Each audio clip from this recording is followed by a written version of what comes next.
اور نیشنل اور international visitors آئے. اور انٹرسٹنگلی اس دفعہ سر ونٹرز میں بھی بہت آئے ہیں. ونٹرز میں سر اگر آپ نے دیکھا ہو ہمارے ونٹر فیسٹیول پاکستان کا تاریخ کا سب سے بڑا ونٹر فیسٹیول تھا. 7 ڈسٹرکٹس میں آئس ہاکی اور ونٹر اسپورٹس ہوئی, ونٹر کلچرل ایکٹیویٹیز ہوئی تمام ڈسٹرکٹس میں. People were excited, they were engaged. اور وہ پیس اور ٹرنکولیٹی کا وہ میسج تھا دنیا بھر میں اور خوبصورتی کا جو پاکستان سے پہلے اس لیول پہ نہیں کیا. تو ہم نے وہ کیا ڈسپائٹ پرابلمس کے جو کچھ ہوتے ہیں لاجسٹکس کے اور ٹیدنگ, لیکن اس کے علاوہ الحمدللہ تھنگز آر امپروونگ. یہ G B is shining now. یہ ونٹر فیسٹیول, ونٹر سپورٹس, یہ آئیڈیا ڈیولپ ہوا, بڑے اچھے ویژول ہم یہاں بیٹھ کے دیکھتے رہے. اس کو مزید کیسے پروموٹ کیا جا سکتا ہے؟ وہ مقصد یہ تھا کہ ایک دفعہ ہم اس کو لانچ کریں successfully. Now we are going for partnership, اور ہمیں انٹرنیشنل سپورٹ بھی آئی ہے. ایون کینیڈین ہائی کمشنر نے آ کے ہر ڈسٹرکٹ میں وزٹ کیا اور انہوں نے کہا نیکسٹ ایئر آپ کے ونٹر فیسٹ کو ہم سپورٹ, ٹویٹس بھی کیے. انہوں نے کہا جی نیکسٹ ایئر ہم اس کے ساتھ پارٹنرشپ کریں گے, ہم آپ کو انکریج کریں گے کہ آپ زیادہ, کیونکہ آئس ہاکی آپ کو پتہ ہے ان کے یہاں فیوریٹ اسپورٹ پلے. تو انہوں نے کہا جی ہم ماؤنٹینئرنگ باقی ٹریکنگ میں بھی آپ, اور اس کے علاوہ بھی ہمیں بہت پارٹنرس ملے, کارپوریٹ پارٹنرس مل گئے ہیں جو, کیونکہ سر یہ اسٹیٹ اکیلے نہیں کر سکتی, اس میں بہت ایکٹرز چاہیے ہوتے ہیں. تو الحمدللہ جی اب اس میں ہمارے فائنینشیل سپورٹ بھی اسٹیٹ کے علاوہ پرائیویٹ سیکٹر سے بھی آ گئی ہے. تو نیکسٹ ایئر اس کو ایکسپینڈ کریں گے, اس کا اسپین آف ایونٹس بھی بڑھائیں گے, کیلنڈر بھی بڑا کریں گے اور انگیجمنٹ کا لیول بھی بہت زیادہ کریں گے. اگلے سال آپ ایکسپینڈ کرنا چاہتے ہیں, لیکن ظاہر ہے باہر سے جو لوگ آئیں گے, ٹورسٹ آئیں گے, ان کو ویزا چاہیے. ایک کنسرن آیا تھا 2 ہفتے پہلے کہ ویزے نہیں مل رہے ٹورسٹ کو. یہ جو پرابلمس ہوئی تھی ہم نے ٹیک اپ کیا منسٹری آف انٹیریئر کے ساتھ کہ جو ہکپس ہیں فارن آفس کے ساتھ مل کے انشاءاللہ اس کو ایکسپیڈائٹ کریں گے اور نیکسٹ ٹائم انشاءاللہ انشور کریں گے کہ یہ نہ ہو. ہوتے ہیں پرابلم, پتہ چلا ہے آپ کی بات صحیح ہے, اور بٹ نیکسٹ ٹائم کے لیے ویل میک شیور کہ فیڈرل گورنمنٹ کے ساتھ بہتر کوآرڈینیشن ہو اور نیکسٹ ٹائم یہ پرابلم نہ ہو. اچھا, ٹورسٹ جب کسی بھی ملک میں جائے وہ ظاہر ہے ریلیکس ہونے جاتا ہے, انجوائے کرنے جاتا ہے, اور جو لائف سٹائل ہوتا ہے اس کے مطابق ان کو فیسلٹیز چاہیے, ہوٹلز چاہیے, ان کو ایک ایزی فیل ہونا چاہیے. یہ ساری چیزیں کیسے پرووائڈ کر سکتے ہیں؟ دیکھیں جی, پہلے جو ٹورسٹ کو چاہیے انفارمیشن ریئل ٹائم میں. تو ہم نے پاکستان میں پہلا ایریا گورنمنٹ ہے, صوبہ تو نہیں ہے, جس نے پہلی ٹورسٹ ایپ بنائی ہے. تو ریئل ٹائم میں آپ کو انفارمیشن ملتی ہے کہ آپ نے کون سا ہوٹل بک کر سکتے ہیں, کون سے رینٹل کار سروسز لے سکتے ہیں, ٹریول ایڈوائزری کیا ہے, ویدر ایڈوائزری کیا ہے, اچھا جی calendar of events district wise کیا ہے, اور ریئل ٹائم پہ ڈیلی وہ انفارمیشن اپڈیٹ. ایک تو انفارمیشن. دوسرا بات یہ ہے کہ ہوٹلس کی سروسز کو ہم نے بہت امپروو کیا ہے, کراس چیک کیا ہے. تیسری بات یہ ہے کہ ہم نے اسکردو, گلگت, ہنزا ان شہروں کی صفائی کو بہت خوبصورت کیا ہے تاکہ جب وہ آئے تو اس کو کم از کم یہ نیگیٹو امپریشن نہ ہو. پھر ہم نے آپ کو بتایا کہ ہم نے پاکستان کی پہلی ٹورسٹ پولیس بنائی ہے جو کہ بیسیکلی انٹرنیشنل اور نیشنل ٹورسٹ کو فیسیلیٹیٹ کرتی ہے. وہ ریگولیٹری مینر میں نہیں بلکہ سروس اورینٹیڈ, ان کو ہیلپ آؤٹ کرتی ہے, ریسکیو کرتی ہے, سب کچھ کرتی ہے. تو یہ وہ اسینشیل چیزیں ہیں جس میں جو ٹورسٹ مانگتا ہے. اچھے ریسٹورانٹس, اچھی کوزین, اچھے فورٹس کے وزٹس, اچھے گائیڈس, سب کچھ ان کو ملتا ہے. تو الحمدللہ the passage of time the last couple of years یہ بہت چیزیں آگے بڑھی ہیں. ٹیکنالوجی نے بہت ہیلپ کی ہے, کنیکٹیوٹی بہت ہو گئی ہے. تو اب پچھلے 2-3 سالوں میں آپ دیکھیں ٹورسٹ کے آپ کو کوئی نیگیٹو کامنٹ نہیں آ رہا. ہر کوئی ٹورزم کو اور جی بی کو پروموٹ کر رہا ہے. بٹ ہر ٹورسٹ اتنا پیسے والا بھی نہیں ہوتا. کیا ایڈیکویٹ لیول پر مناسب ریٹس پر ہوٹلز ہیں؟ پہلے ہیں بھی صحیح یا نہیں؟ کیونکہ ہارڈ ایریاز ہیں, اسکردو دیکھ لیں, گلگت دیکھ لیں, ہندا دیکھ لیں, روڈز میں بھی پرابلم آ جاتی ہیں. تو یہ تو ایک بڑا ہولسٹک کام ہے, کیسے کر رہے ہیں؟ دیکھیں ایک تو بات یہ ہے کہ پچھلے 3 سالوں میں مشروم گروتھ ہوئی ہے ہوٹل انڈسٹری کی جی بی میں because of this advent of جو انٹرنیشنل اور نیشنل ٹورسٹ ہے. تو وہاں ہر کیٹیگری کے اچھا ہر کیٹیگری کے مہنگے سے مہنگے ہیں, سستے سے سستے ہیں.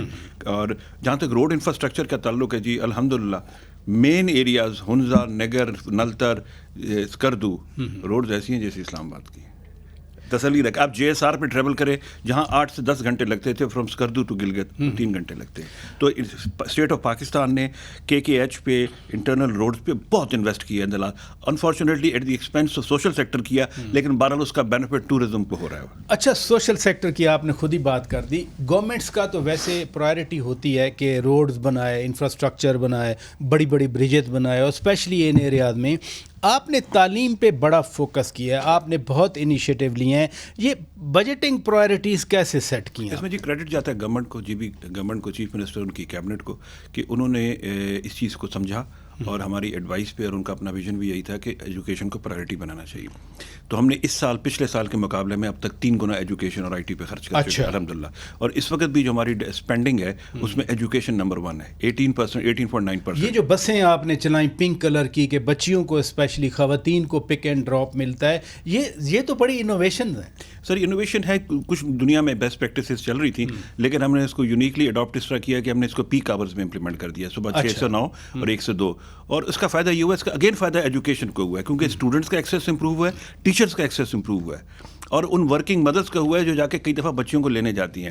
تو یہ پورا ہولسٹک اس کا امپیکٹ ہے, positive, safety, dignity and free of cost right, تینوں چیزیں ہیں. کانفیڈنس ہے, اور آپ خواتین میں دیکھیے گا کہ they are very happy with this free service, اور اسٹیٹ میں کانفیڈنس آیا کہ اسٹیٹ آئی ہے ان کو ریسکیو کرنے کے لیے, ان کی کمفرٹ کو, ان کی سیفٹی کو اور ان کی ڈگنیٹی کو ریسٹور کرنے کے لیے. 18% بجٹ جب بڑھا تو کورسپونڈنگ انرولمنٹ وہ کتنی بڑی ہے؟ دیکھیے جی, جہاں پہ اسکول میلز جن اسکولوں میں گیا وہاں تو 13 سے 25% انرولمنٹ بڑھ گئی. اچھا جی, اور اوور آل جی بی میں تقریباً 7% بڑھ گئی ہے. جہاں جہاں ہمارے انیشیٹوز پہنچ رہے ہیں وہاں نہ صرف انرولمنٹ بڑھ رہی ہے بلکہ ریٹینشن بڑھ رہی ہے, بلکہ اٹینڈنس بڑھ رہی ہے.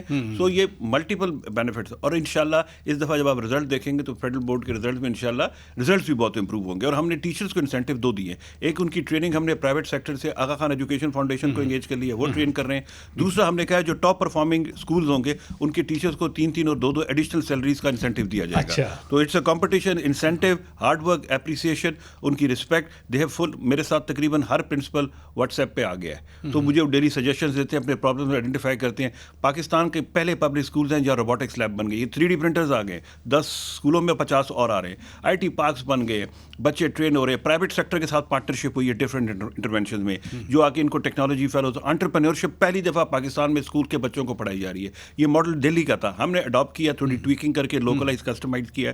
بٹ اس کے علاوہ ڈیٹا سائنسز کی امپلائبلٹی کے لیے ہم نے ایک نیشنل کمپیٹیٹو بڈنگ کے ذریعے الحمدللہ نسٹ آ گئی ہے. تو بچوں کو ڈیٹا سائنسز بلاک چین میں ہائی اینڈ ٹریننگ کرائے گی 6 مہینے کی. اور لاسٹلی NCA کا کیمپس آ گیا گلگت میں, اس سے زیادہ انٹریکٹیو بات کی ہے. تو ہم تو روز کوئی نہ کوئی ایک آئیڈیا لے کے چلتے ہیں, اور لیکن کوشش کرتے ہیں اس آئیڈیا کی امپلیمنٹیشن 3 مہینے کے اندر ہو جائے, کیونکہ 3 مہینے بعد نہ اپنا پتہ ہوتا ہے کہ ہم ہوں گے نہ کسی اور کا پتہ ہوتا ہے. یہی بات میرا لاسٹ کویسچن ہے کہ ویسے تو جو پولیٹیکل گورنمنٹ ہوتی ہے یہ اس کے انیشیٹو ہوتے ہیں, یوزلی کہا جاتا ہے بیوروکریسی دلچسپی نہیں لیتی. آپ کیسے انگیج ہو گئے اتنے سارے؟ اس میں ایک مشہور ہے نا آپ کی پولیٹیکل ڈسکورس میں, 1 پیج کی تھیوری, 1 پیج. تو cabinet, the civil service, the technical cadres, the local institutions جتنے بھی ہیں اسٹیٹ کے, ایون دا جوڈیشری, سب اس معاملے پہ سوشل سیکٹر انٹرونشنز پہ 1 پیج پہ. Thank you very much. Mohiuddin Wani صاحب, ناظرین, چیف سیکرٹری گلگت بلتستان ہمارے روبرو تھے. دیگر مہمانوں کا بھی ہم شکریہ ادا کرتے ہیں. اپنے میزبان شوکت پراچا کو اجازت دیجیے. خدا حافظ.